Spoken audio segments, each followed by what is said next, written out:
Hi, I'm Brendan Charters, founding partner and development manager at Eurodale Design Build. This is my son Colton and my daughter Kennedy. Hi. Hi. And this is my home, so welcome. Since we're all working from home, kids are home from school, we wanted to invite you in and show us what we feel is our favorite space in the home. So this isn't a single room necessarily. I wanted to show you what is incorporated in the back half of the house. So this home was an original 1950s post-war bungalow.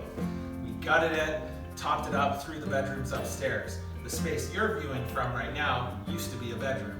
This kitchen was a very segmented, tight kitchen and dining space. So what we did, as many people do, and many customers that we work for do, is we blew the whole thing open. So we have an integrated kitchen, dining room, and sunken family room. And what that does is it allows us to entertain, enjoy the space as a family, and just have a lot of fun all together, never segregated from anybody. The nice thing, because obviously the kitchen is connected to the dining room, is we have nice dressed cabinets that hide a lot of the mess, pots, pans, dishes, etc. Food stores.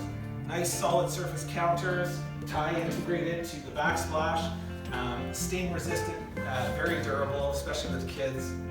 One of the things we designed when we built the house 9 years ago now was this wine rack that separates the principal main floor from the family room. Not the best idea when you have young kids because it's somewhat climbable. They can grab and break wine bottles, but we haven't broken one yet, so we're doing pretty well, right? Connected to the family room, great view to the exterior, to the backyard. This great room space is absolutely my favorite space in the home. Let us know what your favorite space is, and thanks for watching. Great job, guys. Do it again. Do it again.